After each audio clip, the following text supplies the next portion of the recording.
Desde que consiguió su independencia, Estados Unidos no debió afrontar ninguna invasión a gran escala en contra de su territorio continental. Si bien el Imperio del Japón lanzó varios golpes contra zonas del Pacífico gobernadas por los norteamericanos, los últimos ataques registrados en su propio continente fueron los ejecutados por Al-Qaeda y el Estado Islámico. Sin embargo, ningún ejército desembarcó en las costas estadounidenses durante la era contemporánea.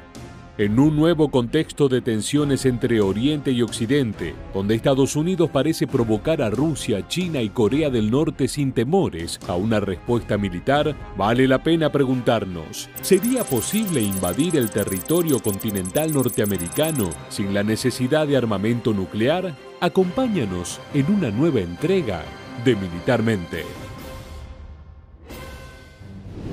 Uno de los grandes peligros de la actualidad es la posibilidad de un enfrentamiento nuclear entre las principales potencias atómicas del mundo. No obstante, la gran mayoría de organizaciones científicas y civiles advierten que una guerra de esta escala no tendría sentido, ya que los beligerantes se destruirían entre sí y con ellos al resto del planeta.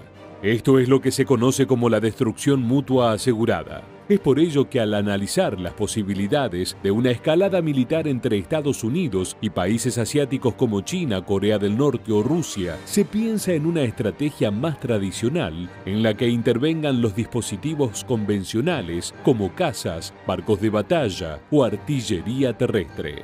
En principio, es importante comprender que para proyectar su fuerza de manera internacional, Estados Unidos cuenta con una ventaja que el resto de las potencias no posee. El gigante norteamericano tiene más de 700 bases desplegadas por todos los rincones del mundo, lo que le permite generar postas de reabastecimiento, bases tácticas y puntos de despliegue con extrema comodidad. Por ejemplo, si quisieran llegar hasta cualquiera de sus rivales asiáticos, los estadounidenses podrían utilizar puertos o aeródromos en Japón, Taiwán, Corea del Sur y Filipinas, además de decenas de lugares donde repostar en el Océano Índico o en el Pacífico. Al mismo tiempo, si su objetivo fuera Rusia, prácticamente todas las naciones del este de Europa le habilitarían pasaje a las fuerzas de la OTAN. Pero esto no es así del otro lado. Los rusos, chinos o norcoreanos no cuentan con esta capacidad de movimiento a lo largo del globo, por lo cual cada uno de sus pasos debería abarcar la mayor distancia posible, además de que tácticamente tendrían menos posibilidades de organizar una línea de suministro hacia el frente. Al mismo tiempo, cualquier decisión de acercarse al territorio norteamericano podría ser tomada como un gesto ofensivo. Imaginemos que en medio de las tensiones por la isla de Taiwán, China enviara una flota de guerra a ejecutar movimientos de entrenamiento en un puerto de Venezuela o de Argentina. No cabe ninguna duda que Washington vería esto como una amenaza indiscutible por parte de Pekín, ya que no existen precedentes en los cuales se hayan realizado ejercicios conjuntos de este estilo. Sin embargo, Norteamérica envió al grupo de ataque de portaaviones 5 a las aguas del Mar de China, y como es algo que sus flotas suelen hacer, pudieron ocultar la provocación sin problemas.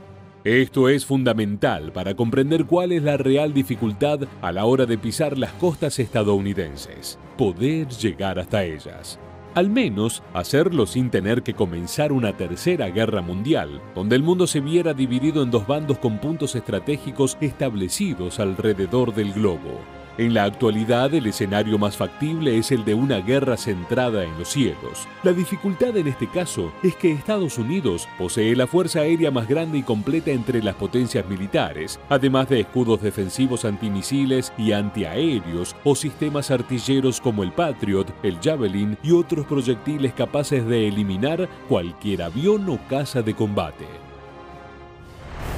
El aspecto naval, como mencionamos antes, es particularmente complejo, ya no solo porque la Armada de los Estados Unidos cuenta con 11 portaaviones, cada uno con su propia flota de casi 40 naves de batalla, sino que para llegar a las aguas norteamericanas se deben atravesar docenas de puertos de la OTAN y centenares de bases estadounidenses.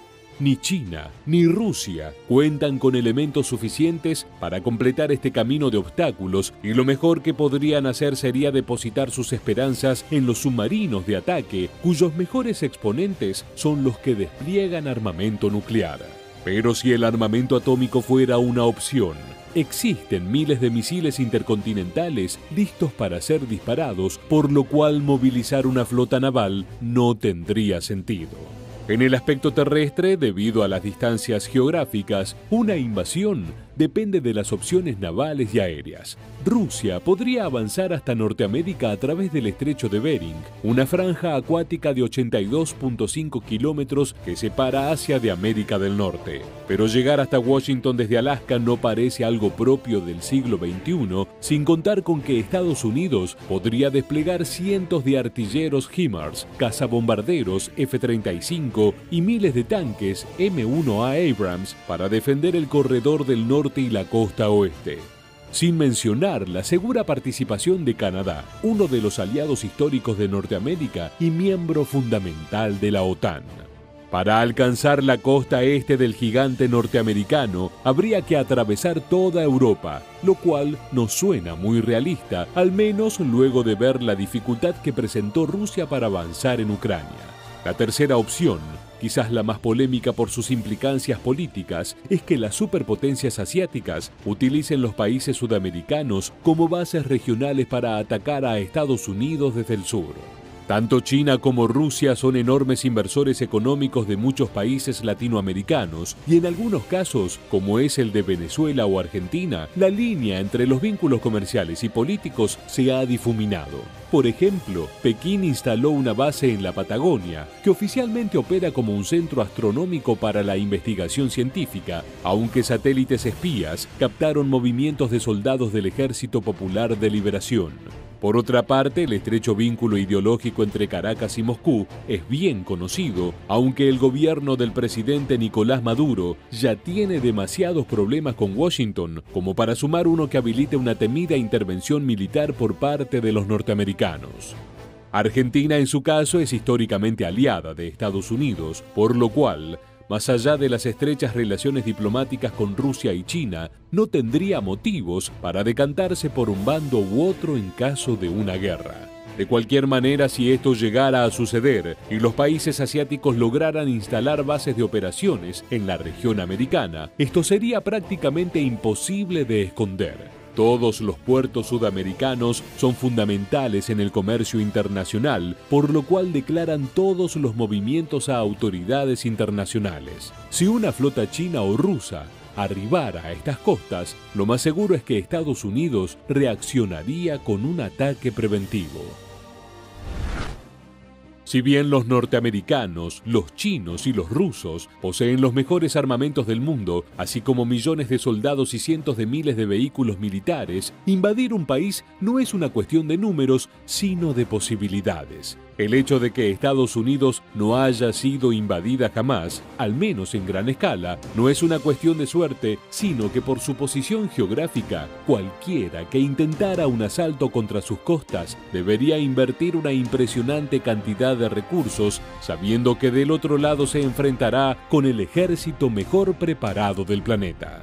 Es por ese motivo también que al hablar de una tercera guerra mundial, se hace inevitable pensar que sería un conflicto nuclear, ya que no hay otra opción viable para derribar de su pedestal al gigante norteamericano.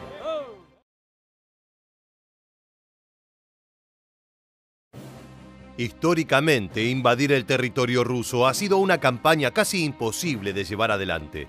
Incluso importantes figuras como Napoleón Bonaparte o Adolf Hitler, que tenían una enorme cantidad de recursos a su alcance, no pudieron controlar la enorme extensión geográfica y cayeron frente a las adversidades climáticas. No obstante, los tiempos han cambiado. El rival de la Federación Rusa ya no es un país específico, sino que se trata de una organización compuesta por decenas de naciones, cuyas figuras principales son las mayores potencias militares del mundo. Con esto en mente y en medio de un conflicto geopolítico entre Oriente y Occidente que parece crecer día a día, nos preguntamos, ¿serían capaces las fuerzas de la OTAN de invadir el territorio continental de la Federación Rusa? Acompáñanos en una nueva entrega de Militarmente. Entre los analistas militares, a la hora de hablar de una posible invasión al territorio ruso, las opiniones están muy divididas. Hay quienes aseguran que en la actualidad sería algo muy fácil, mientras que del otro lado, con una visión conservadora basada en la historia de los siglos pasados, están quienes creen que es imposible. Recordemos que en las campañas que intentaron llegar hasta el corazón de Moscú, uno de los factores decisivos fue el tener que afrontar el clima ruso. Debido a la enorme extensión geográfica del país, resulta muy variado y puede ser un verdadero peligro. Especialmente la Rasputitsa, el duro momento del invierno donde la tierra se transforma en mares de lodo y las temperaturas son tan bajas que podrían devastar cualquier sistema inmune. Pero siendo justos con la historia, lo cierto es que el pueblo y el ejército ruso hicieron la mayor parte del trabajo, aunque el clima estuviera a su favor. Durante la Segunda Guerra Mundial fue el Ejército Rojo el que contuvo el avance de los alemanes hasta la llegada de la Rasputitsa, para luego comenzar el contraataque que culminaría en las puertas de la Cancillería con un Hitler que, acorralado, optaría por suicidarse para evitar su captura. En este sentido, cabe destacar que los soldados de la Alemania nazi, que se consideraban a sí mismos los mejores de su época, solo veían como una amenaza a los soviéticos, ya que creían que estaban dispuestos a dar su vida por la madre patria. En la actualidad no podríamos asegurar que este sentimiento nacionalista continúe en el espíritu de los rusos. Incluso podríamos poner en duda la cadena de mando del propio ejército de Vladimir Putin, ya que durante la invasión a Ucrania se pudieron ver muchos problemas relacionados a la falta de oficiales y a la insubordinación de las tropas rusas.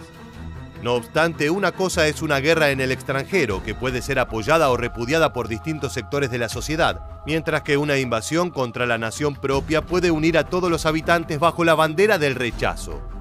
Finalmente, antes de comenzar el análisis, rechazaremos la posibilidad de que alguna de las partes utilice armamento nuclear, al menos de destrucción masiva, ya que si así lo hicieran, estaríamos hablando de un conflicto que excedería a una operación militar y daría pie al comienzo del fin para la humanidad. Como mencionamos anteriormente, hasta 2021 se creía que invadir Rusia era un trabajo prácticamente imposible. Tanto las evidencias históricas como la imagen de superpotencia militar del país euroasiático hacían imaginar que un ataque contra su territorio continental fuera casi una locura. No obstante, tras varios meses de guerra en Ucrania, podemos ver que en muchos aspectos Rusia era, como diría Shakespeare, mucho ruido y pocas nueces. No solo el avance de las tropas de Putin fue realmente dificultoso entre febrero y junio de 2022, sino que para julio se pudieron ver los primeros ataques de artilleros HIMARS contra arsenales rusos. Con el armamento enviado por Occidente, Ucrania comenzó a arrinconar a la Federación Rusa, que ya no se siente tan segura como al comienzo de la guerra. Lo cierto es que si la OTAN se involucrara en el conflicto en el este de Europa y quisiera avanzar contra Rusia, habría dos escenarios posibles. En el primero, China no se involucraría, lo que dejaría al Kremlin solo para afrontar un ataque envolvente entre tierra, aire y mar. Desde Occidente podrían llegar fuerzas ucranianas, alemanas, búlgaras, eslovacas, británicas y polacas. Hacia el este, a través del Atlántico Norte, se encuentran Canadá y Estados Unidos. Hacia el sur, Japón, Australia, Corea del Sur. En este caso, Pekín debería no involucrarse para que las armadas de la OTAN actuaran por el Indo-Pacífico y subieran hasta Rusia. Pero sabemos que esto es poco probable, ya que sentaría un precedente muy complejo para el gobierno de Xi Jinping. La hipótesis más aceptada es que justamente por esta configuración estratégica geográfica que acabamos de mencionar, tanto China como Corea del Norte se unirían a la defensa de Rusia. Es decir, si la OTAN avanzara contra el Kremlin sin problemas, ¿qué les impediría hacer lo mismo contra Beijing o Pyongyang? Seguramente nada, especialmente teniendo en cuenta las tensiones actuales entre Pekín y Taiwán. La presencia de bombarderos sigilosos de larga distancia en el arsenal de la OTAN, como el F-22 y el más moderno F-35, demuestra que Estados Unidos se ha preparado estratégicamente para devastar las defensas de una nación entera con cierta comodidad. Esto toma otra escala si consideramos que tanto Alemania como España, Israel y Polonia consideran integrar al Lightning II dentro de sus flotas. Pero Rusia posee la familia de misiles antiaéreos S-400, con existencias del antiguo S-300, que tanto resultado han dado en Ucrania, y el más moderno S-500, del que aún no hay muchas unidades, pero promete llevar la protección contra amenazas voladoras más allá de lo imaginable. el S-400 ya puso en jaque la capacidad de sigilo de los F-35 y F-22, por lo cual podemos considerar que un bombardeo aéreo inicial podría tener solo éxito parcial a la hora de comenzar la invasión. También tiene activos como el Su-35S, MiG-35 y el más moderno Su-57, capaces de plantar cara a las aeronaves más modernas de la OTAN, además de que pueden desplegar misiles hipersónicos, armamento en el cual la Federación Rusa lleva una gran ventaja. En cuanto al escenario marino, aquí es donde Rusia muestra su lado flaco, ya que no posee una armada de guerra digna, ni siquiera para enfrentar a países como Reino Unido, Japón o Australia, mucho menos a Estados Unidos. En este sentido, su dominio del corredor del Atlántico Norte sería fundamental, y aquí sí puede mantener el control gracias a los submarinos de la clase Borei, que pueden lanzar misiles nucleares y antibuques, además de representar el activo más moderno en los fríos mares rusos.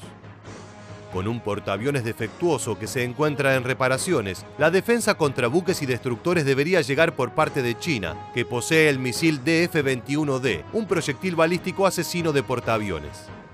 El mayor problema para Rusia a la hora de enfrentar una invasión sería mantener control sobre la extensión de su territorio, lo cual es casi imposible. Desplegar tropas en cada parte del país podría significar una disolución rápida de su potencia en bruto, lo que llevaría a que una estrategia de ataques múltiples por parte de la OTAN funcionara rápidamente.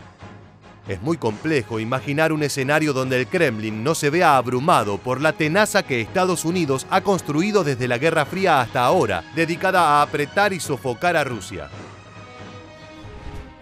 Tal vez, más allá de la evolución de la tecnología y del armamento, el clima aún ayude a los rusos y su madre patria les regale una Rasputitsa que los defienda de los invasores, como hizo con los franceses y los alemanes en su momento.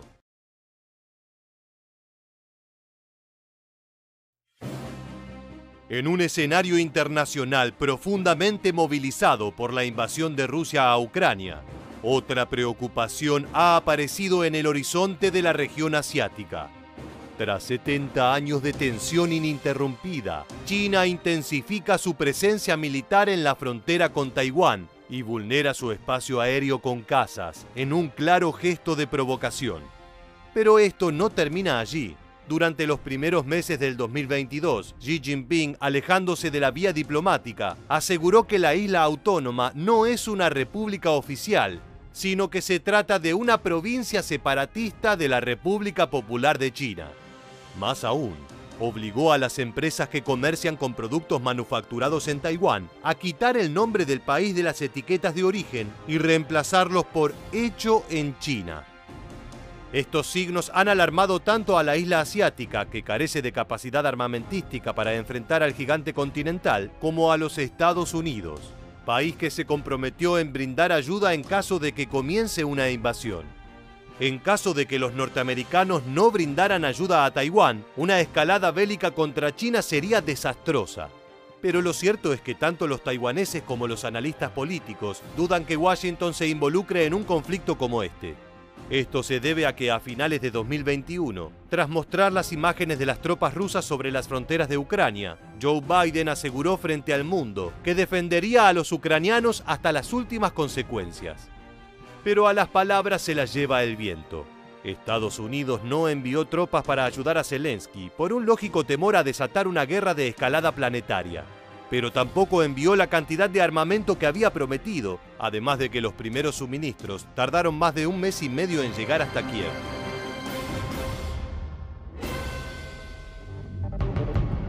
La pregunta en este caso es si una guerra con China es más asequible para los norteamericanos que un conflicto contra Rusia, ya que la respuesta definiría la posibilidad de que envíen soldados y vehículos para defender Taiwán. Esto abre otro interrogante. En caso de que Estados Unidos se enfrentara a China, ¿Rusia se uniría a la batalla? Nos gustaría conocer tu opinión al respecto de estas inquietudes. Puedes dejar tu comentario en la bandeja aquí debajo. La alianza entre China y Rusia es un poco extraña, ya que existen tensiones interesantes entre estos países, principalmente de origen económico y fronterizo. No obstante, frente a la OTAN, Estados Unidos u otras potencias occidentales, los dos gigantes de Asia se posicionan como aliados, lo cual es definitivamente un factor a tener en cuenta. Pero como este escenario presentaría un cambio rotundo en el panorama geopolítico internacional, lo desarrollaremos en un video dedicado a ello. Por lo pronto vale la pena destacar que si bien China decidió no posicionarse en relación a Ucrania, el Kremlin podría aprovechar una incursión contra Taiwán para cimentar las bases de un nuevo bloque militar, que podría ser una versión renacida y mejorada del antiguo Pacto de Varsovia, del cual Beijing no formó parte. No es difícil pensar que China quiera tomar acciones militares contra Taiwán. Esto se debe a dos motivos. En un principio, el gigante asiático es uno de los polos industriales tecnológicos más importantes del mundo, y su volumen de exportación representa al menos el 30% de sus ingresos anuales. Pero Taiwán también goza de una privilegiada capacidad industrial, que lo ha posicionado como el número 22 en la extensa lista de países exportadores de todo el mundo. Es innecesario acentuar que, económicamente hablando, la ocupación de la isla autónoma representaría una enorme ganancia para la ya acaudalada República Popular de China.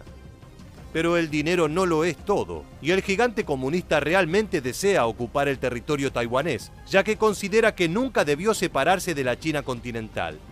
El problema con los conflictos de origen ideológico es que no se devalúan con el tiempo, sino que todo lo contrario.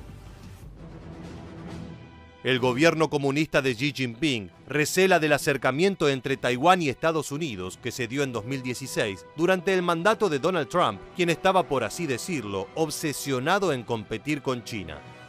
Antes de esto, la isla había estado aislada del mundo occidental desde 1979, cuando cortó lazos con los norteamericanos. Durante décadas resistió a los embates del gigante asiático por la vía diplomática, aprovechando la crisis que la caída de la Unión Soviética causó en Asia, que le permitió desarrollar una industria capitalista que llegó a dominar el mercado oriental en 1990. Pero el imparable desarrollo económico y militar de China cada vez le brinda más confianza para tomar decisiones que hasta hace unos años eran extremadamente arriesgadas. Por otra parte, el precedente que ha asentado Vladimir Putin con la invasión a Ucrania motiva a Xi Jinping a plantear una operación bélica como opción. Esto se debe a que si bien Occidente impuso duras sanciones financieras contra la Federación Rusa, han roto su palabra de defender a Ucrania hasta las últimas consecuencias. Los castigos económicos han dañado a los rusos, pero no han logrado desmotivar la campaña de Putin, quien en caso de salir victorioso podría considerar avanzar aún más por el este de Europa. Xi Jinping sigue muy de cerca este conflicto y mientras pide públicamente por la paz, además de ofrecerse como mediador entre su aliado y Zelensky, moviliza tropas hacia la costa sureste del continente. En marzo, los taiwaneses denunciaron que al menos durante una semana, todos los días su espacio aéreo fue violado por aeronaves militares chinas, en un claro gesto de amedrentamiento. Luego de estos informes, replicados en todos los portales periodísticos del planeta, Estados Unidos emitió un comunicado oficial, similar al que le dedicó a Ucrania, aunque Biden no se expuso personalmente frente a las cámaras. Mediante agentes de prensa, la Casa Blanca aseguró que asistirá a Taiwán en lo que fuera necesario, apoyo logístico, suministros o armamentos, para enfrentar la amenaza de China. Pero también parece que los norteamericanos aprendieron la lección en cuanto a sus amenazas públicas. A los pocos días del comunicado de Washington, la secretaria del Tesoro de Estados Unidos, Janet Yellen, informó que en un principio, si China tomara acciones militares contra Taiwán, el castigo también serían sanciones económicas y restricciones comerciales. Creo que hemos demostrado que podemos causar un daño significativo a los países agresivos a través de estas medidas, aseguró la funcionaria frente al Comité de Servicios Financieros de la Cámara de Diputados. No debemos dudar en actuar de esta manera en este tipo de situaciones, completó. En conclusión, Estados Unidos se ha mostrado más que prudente con sus dichos públicos y más allá de que preste asistencia a Taiwán de manera indirecta, todo apunta a que no se enfrentaría con China en una guerra abierta. El resultado de estas amenazas económicas dependerá de qué tanto se vea afectada Rusia a lo largo del año 2022, lo cual permitirá a Xi Jinping sopesar las consecuencias de sus actos. Pero el pueblo taiwanés no alberga muchas esperanzas, ya que una encuesta realizada por un periódico local arrojó que tan solo el 30% de la gente cree que los norteamericanos serán fieles a sus palabras, mientras que el resto desconfían de su protección. y permanece atento a nuestro próximo video.